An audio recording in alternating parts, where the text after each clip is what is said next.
Muy bien, pues continuamos aquí con nuestra reflexión sobre los adultos y adolescentes, aunque tal vez tendría que haberse llamado los adultos adolescentes, ¿verdad? Pero bueno, el caso es que estábamos planteando que son 4 los ingredientes fundamentales para podernos relacionar de una manera eficiente con ellos y también para contribuir a su formación. Decíamos, el primer ingrediente es el ejemplo. Necesitamos convertirnos en el prototipo de persona que queramos que sean ellos. Primero tenemos que serlo nosotros. El segundo ingrediente es el afecto, que ya dijimos que no necesariamente se traduce a un apapacho como cuando eran niños, porque luego resulta contraproducente seguirlos tratando así, se incomodan, sobre todo cuando lo hacemos frente a sus amistades, porque para ellos el tema de la pertenencia a un grupo pues es fundamental, y entonces muchas veces pues los quemamos cuando queremos tener manifestaciones de afecto que les incomoda frente a sus amistades, porque pueden traducirlo como señal de pues vulnerabilidad, de debilidad, de fragilidad, que por supuesto no es lo que quieren mandarle a su grupo de amistades. Y entonces decíamos, el afecto ahora en estas circunstancias que están atravesando, pues ya se convierte más en un interés por sus cosas, en un interés por lo que les interesa, como una forma de mantenernos cerca de ellos. Aquí hay una observación importante, es imprescindible que nos acerquemos en función de lo que les gusta a ellos, salvo en aquellos casos que lo que les guste pues pueda implicar algún tipo de, pues no sé, deterioro físico o deterioro intelectual, no sé, por ejemplo, si les encantan los videojuegos, pues no vamos a estar nada más jugando videojuegos con ellos. Sí buscaremos jugar videojuegos con ellos porque es lo que les gusta, pero terminando un videojuego y por supuesto después de que nos den una paliza, pues igual les decimos, oye, pues vámonos a caminar, vamos a tomarnos un café, vamos a platicar, ¿no? Vamos a también trasladarlos a nuestro terreno en el cual, sin ser inquisidores, como lo dijimos, pues vamos a procurar moverlos a la reflexión, y la forma más práctica y efectiva para poder mover a alguien a ejercicios profundos de reflexión es a través de la pregunta que hacemos, del cuestionamiento que hacemos en buen plan, nunca a través de un juicio y mucho menos a través de las preguntas inquisidoras. Bueno, vamos a pasar al tercer ingrediente de la relación con los adolescentes y de la formación de los adolescentes, que es el del soporte.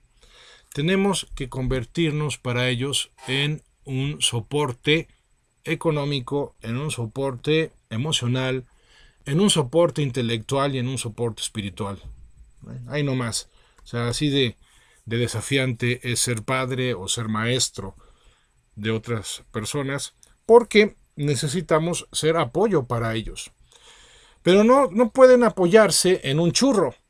Si nosotros somos blandengues, si nosotros somos, como se dice ahora, bipolares, ¿verdad? Pero no en el sentido del trastorno neurológico, sino en el sentido de la debilidad de carácter que nos lleva a cambios de humor repentinos, si nosotros no somos constantes, si nosotros somos unos losers, como se dice, pues no podemos ser soporte para ellos, y más bien nos convertiremos en una carga emocional, en una carga intelectual, en una carga espiritual, y no pocas veces sucede que hasta en una carga económica de ellos, y no se vale.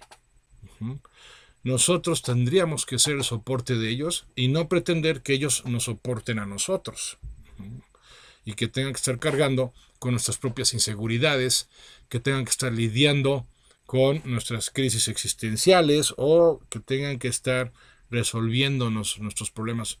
Y hay casos, es increíble y no son pocos, en donde los adolescentes son los que tienen que convertirse en algún tipo de sostén de sus casas, porque sus papás son unos auténticos ineptos, porque sus papás son unos irresponsables, porque sus papás simplemente pues lo fueron por una circunstancia biológica, pero no por una circunstancia de amor y de compromiso. En fin, no es el tema de la reflexión en esos casos, pero sí es importante tener presente que necesitamos ser fuertes y serenos a la vez. O sea, no somos soporte de nadie, ya no solo de los adolescentes, sino de nadie, si no somos fuertes, si nos desmoronamos ante las malas noticias, si nos desesperamos cuando algo sale mal, pues ¿cómo vamos a hacer soporte de nadie? Insisto, nadie puede apoyarse en un churro. Se puede apoyar uno en una viga de acero. Se puede apoyar uno en una viga de madera de roble sólida. Pero en un churro no, en una gelatina no. No se pueden apoyar en nosotros si no tenemos fortaleza interior. Y lamentablemente, pues la fortaleza interior no es algo muy característico de los adultos de nuestro tiempo. ¿Por qué? Porque esta pues, cultura del bienestar en la que vivimos inmersos nos ha atrofiado la fortaleza, nos ha hecho muy frágiles, muy vulnerables, y entonces ante un dolor de cabeza nos ponemos de malas, cuando nos regañan en el trabajo nos venimos abajo, cuando nos enfermamos, bueno, nos convertimos en auténticos mártires, insoportables, por cierto. Cuando se nos muere alguien, estamos en procesos depresivos de meses. Y nuestros jóvenes ven eso. Entonces, pero eso sí, queremos que nos cuenten sus problemas, ¿verdad? Porque queremos apoyarlos. Espérate, ¿cómo los vas a apoyar si eres una veleta emocional? ¿Cómo los vas a apoyar si no ven en ti que irradias fortaleza? Pues no pueden confiar en ti. Si te desesperas, no pueden confiar en ti si te alteras, no pueden confiar en ti si te desmoronas frente a un problema, frente a una adversidad, inclusive frente a una calamidad. Ellos necesitan ver que sus adultos se mantienen firmes, firmes ante la adversidad, firmes ante la dificultad, firmes ante el desafío. ¿Por qué? Porque ellos necesitan apoyarse en esa firmeza, porque por esa transición física, psicológica en la que se encuentran, no pueden mantenerse estables y por eso necesitan apoyo de nuestra parte. Pero ese apoyo comienza con la fortaleza. Ahora, no basta tampoco con ser fuertes nada más, porque si nada más nos volvemos fuertes, podemos volvernos distantes sin quererlos. Y entonces, lejos de infundirles confianza, podemos infundirles temor si nada más somos fuertes. También necesitamos ser serenos, tranquilos. Con esa tranquilidad profunda que suelen transmitir esas personas llenas de sabiduría. No con esa tranquilidad pasguata de aquellas personas que no se toman nada en serio, de aquellas personas que todo lo ven como relativo, como en broma, como no pasa nada, ya verás cómo se arregla. No, no ese tipo de serenidad, sino la serenidad profunda que les manda un mensaje silencioso y a la vez muy poderoso de no te preocupes, todo va a salir bien.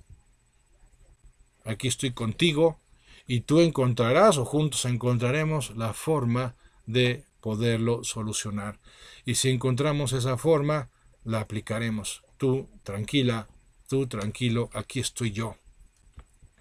Y entonces nos convertiremos en ese sostén emocional para ellos. Claro, estoy obviando el sostén económico, porque pues, lo que no se vale es que vivan en un entorno de inestabilidad financiera. A veces será inevitable esa experiencia y pues tendrán que apechugar ellos, pero obviamente no es el escenario idóneo. Tampoco eso significa irnos al otro extremo de darles todo lo que nos pidan y sin ningún tipo de esfuerzo o sacrificio, sin ningún tipo de mérito, porque entonces no los estaremos, como decía al inicio de la reflexión de hoy, no los estaremos preparando para las exigencias de la vida. ¿Por qué? Porque los estamos haciendo débiles, los estamos haciendo blandengues, ¿ok? Entonces, estoy obviando el soporte económico, acabo de explicar el soporte emocional, pero hay otros dos soportes que son fundamentales también. Está el soporte intelectual. O sea, intelectualmente hablando, nuestros jóvenes tienen que admirarnos. ¿Por qué? Porque saben que somos personas preparadas, somos personas que estudian, somos personas leídas, ¿no? Como se dice en nuestro país, somos personas que estamos continuamente aprendiendo. Y sobre todo, que somos personas sabias. Y sobre todo lo hemos sido por nuestras experiencias, no solo por nuestra preparación. Entonces, claro que recurrirán a nosotros, pero sucede con frecuencia, tristemente, que se acercan para pedirnos una opinión, para hacernos una consulta y lo primero que notan es que nos ponemos nerviosos, a lo mejor llegan a hacernos una pregunta sobre el sexo y empezamos a pasar aceite, como se dice, y bueno, eso luego lo platicamos porque, claro, ¿qué tipo de soporte intelectual les podemos dar? En cambio, cuando se acercan a nosotros y nos dicen, oye, papá, ¿te puedo hacer una pregunta? Mamá, ¿te puedo hacer una pregunta? Sí, ¿qué pasó, hijo? Oye, pues pasa esto. ¿Tú qué crees? A lo mejor no sabremos la respuesta, ¿eh? Tampoco podemos ser especialistas en todo. Pero podremos dirigirnos a él, a ella, y decirle, ¿sabes qué, hijo? No sé, no tengo idea, pero ¿por qué no lo investigamos? ¿Por qué no lo aprendemos juntos? ¿Por qué no buscamos juntos la respuesta? En vez de decir, ay, no sé, no tengo tiempo para esas tonterías. O no sé, pues que me viste cara de psicólogo. O no sé, qué... No, en fin, luego asumimos o generamos actitudes reactivas nefastas. Y por eso se van alejando cada vez más de nosotros. Luego está también el soporte espiritual. El soporte espiritual no tiene que ver con lo religioso necesariamente ni principalmente. El soporte espiritual tiene que ver con la capacidad que tenemos para trascender las dificultades, para trascender las pérdidas, para trascender las carencias, las debilidades, etc. Y trascender significa ir más allá. Y para eso necesitamos creer en un orden superior.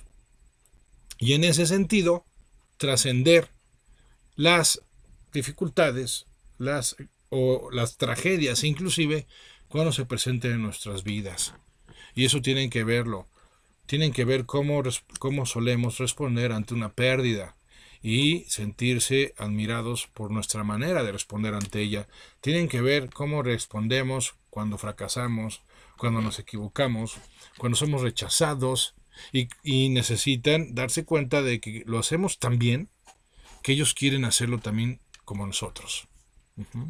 Porque no perdemos la paz, porque no perdemos la cabeza, porque no perdemos la calma, o es muy difícil que la perdamos. Entonces el soporte se convierte en el tercer gran ingrediente de nuestra relación y formación con los adolescentes. El cuarto, y conste que es el último, no solo no es el único, sino que además es el último. ¿Y por qué lo subrayo? Porque solemos convertirlo en el primero y en el único.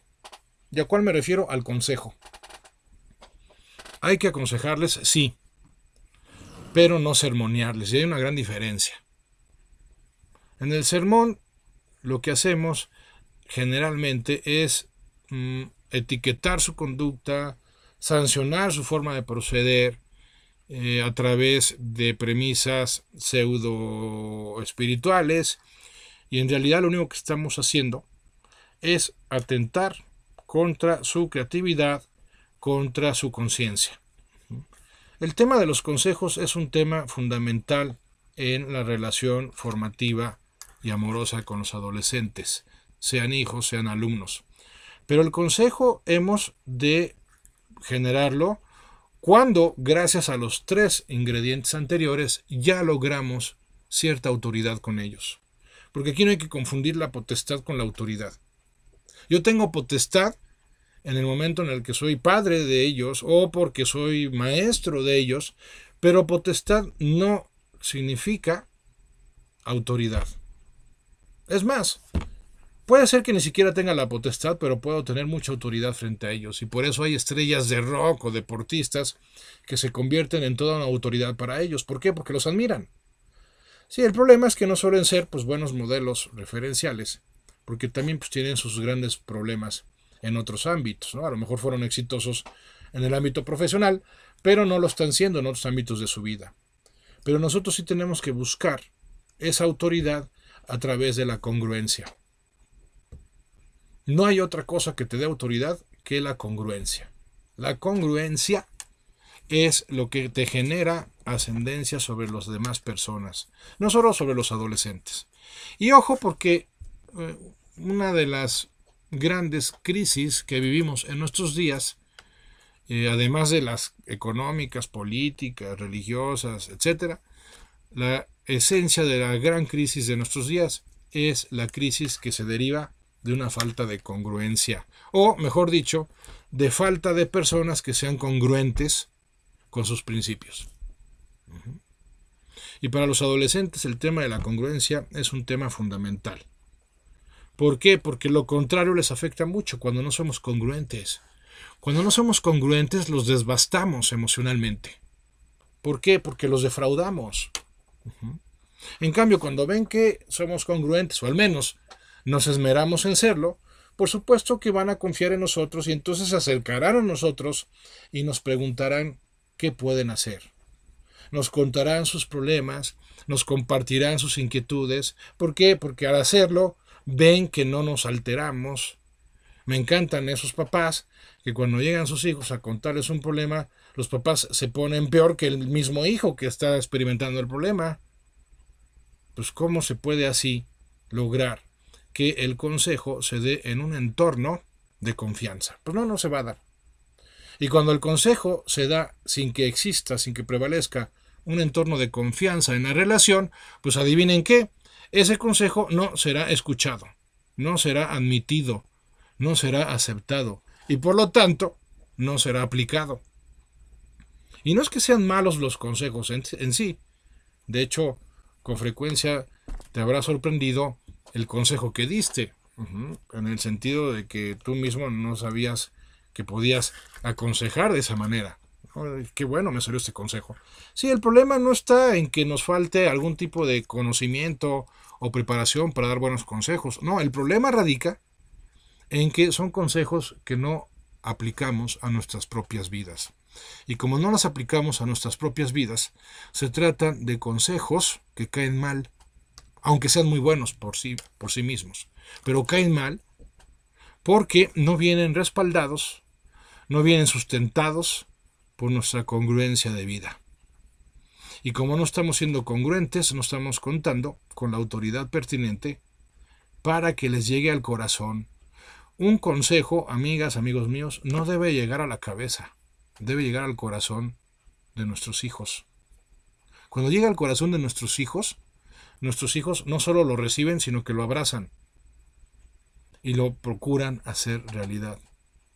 Pero cuando el consejo llega o pretende llegar nada más a la cabeza, prescindiendo del corazón, pues llega como una especie de martilleo o como un taladro. Es algo que molesta. Porque además se lo repetimos innumerables veces. ¿Cuántas veces te he dicho que seas paciente? Y punto número 1, nosotros no lo somos. Punto número 2, no nos interesamos en sus cosas. Punto número 3, somos personas volubles. Punto número 4, pues no nos van a pelar. ¿Por qué? Porque no entra una enseñanza, no entra por la cabeza, entra por el corazón. Y del corazón sube a la cabeza. Pero no de la cabeza baja al corazón. Estamos invirtiendo los términos. Si yo quiero que algo que sale de mí entre en la otra persona, tengo que cerciorarme de que entra en su corazón. ¿Por qué? Porque en su cabeza va a rebotar. Cuando queremos que algo entre en la cabeza de alguien va a rebotar. ¿Por qué? Porque las cabezas se mantienen cerradas, cuando el corazón lo está. Acordémonos de esa expresión. No me importa cuánto sabes hasta que sepa cuánto te importo. Es decir, la ruta de acceso a la intimidad de la otra persona es el corazón. Cuando yo conquisto su corazón, entonces su cabeza estará dispuesta a escuchar lo que tengo que decirle, lo que tengo que enseñarle, lo que tengo que compartirle. Pero no, nos vamos por la ruta fácil, por la vía corta, queremos llegar a su cabeza y les taladramos. ¿Cuántas veces tengo que decir la importancia que tiene que seas paciente y que escuches a los demás? Ya te lo he dicho infinidad de veces, sí, y seguirás diciéndoselo infinidad de veces y ni una habrá entrado a su cabeza porque no llegaste por el corazón. No me importa cuánto sabes hasta que sepa cuánto te importo. Esta pura frase da para toda una reflexión, ¿verdad? No me importa cuánto sabes hasta que sepa cuánto te importo. ¿Y cómo logramos que una persona se sepa importante para nosotros? A través de la atención que le prestamos. La atención que le prestamos. La gente se da cuenta cuando no les prestamos atención. Aunque nos le quedemos viendo a los ojos, se dan cuenta cuando no les estamos prestando atención. Y no importa cuántas veces les digamos que les queremos. En la práctica, ellos saben si les estamos prestando atención o no. Y la atención implica dedicación de tiempo y de espacio específicos para sus asuntos, para sus cosas, lo cual no es fácil, ciertamente. ¿Por qué? Porque vivimos en tiempos muy complejos, en tiempos muy complicados y por lo mismo tiempos muy exigentes, de manera que vivimos con prisa, de manera que estamos cansados habitualmente. Entonces llegar a la casa y todavía escuchar las broncas de nuestros adolescentes, que claro que nosotros, pues en nuestros 40, 50, 60 años, pues ya no nos impactan ese tipo de preocupaciones. ¿Por qué? Porque ya tenemos otra perspectiva, porque ya le dimos vuelta a la rueda y ya vamos de regreso. Inclusive a ellos sí les está impactando. Y no podemos llegar con la petulancia de, ay, a ver, por esa tontería estás así, ay, no te preocupes, hombre, no es para tanto. Esa es una de las formas más estúpidas de tratar de acercarnos a nuestros adolescentes. Porque les estamos diciendo que lo que les está pasando no solo es una tontería, sino que es increíble que reaccionen frente a esa tontería de esa manera, entonces han de ser de algún tipo de estúpidos o tontos. Fíjate el mensaje que les estamos mandando con esa forma de proceder. Es un mensaje nefasto. Entonces lo que necesitamos es empatizarnos con su problema. Es como al niñito que se le rompió el juguete y llora desconsolado. Pues hay que entender que está teniendo una pérdida a su nivel. Una pérdida equiparable a si te robaran tu coche a ti. ¿Cómo te pondrías si te robaran tu coche? Pues a lo mejor no llorarías, pero te pondrías muy mal, ¿verdad? Bueno, el niño que le rompieron su coche está teniendo una pérdida similar. Al adolescente que no lo invitaron a una fiesta está experimentando un rechazo muy fuerte para él o para ella. Y entonces hay que situarnos en su situación, hay que situarnos en sus circunstancias y desde ahí ayudarles. No desde el monte del Olimpo, ¿verdad? En donde nos sentimos semidioses y que ya todo lo sabemos y todo lo tenemos resuelto.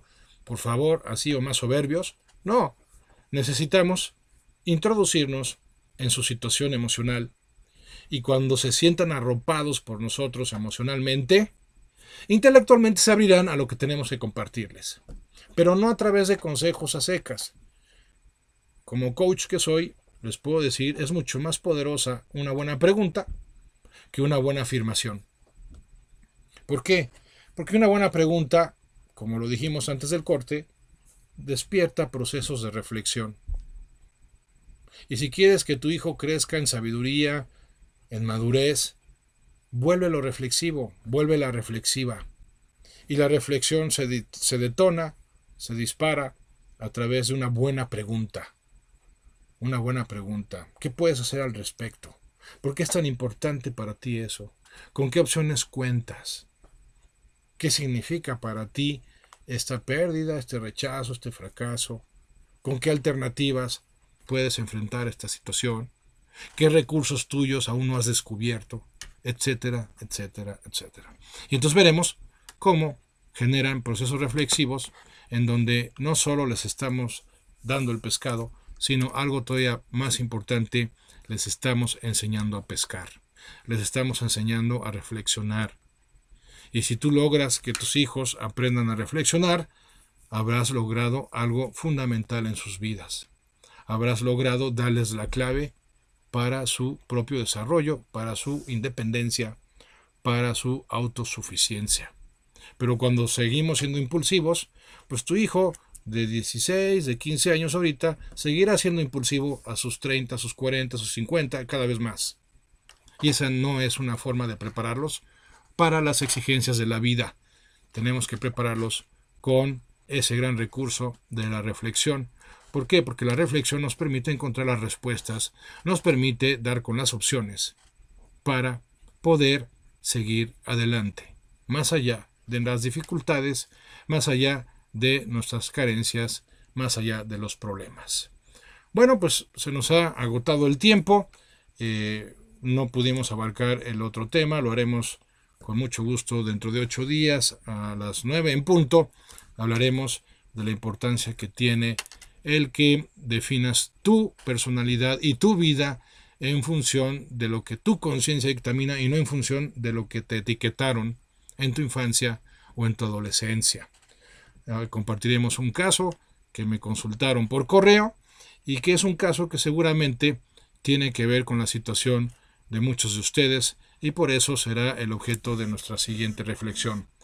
Pues esto ha sido todo por este día. Como siempre, muchas gracias por sintonizarnos, muchas gracias por acompañarnos en este ejercicio de reflexión. Gracias, Monse, allá en los controles. Y pues yo soy Andrés Mares. Este es tu tiempo y tu espacio para el cambio. Hasta la próxima.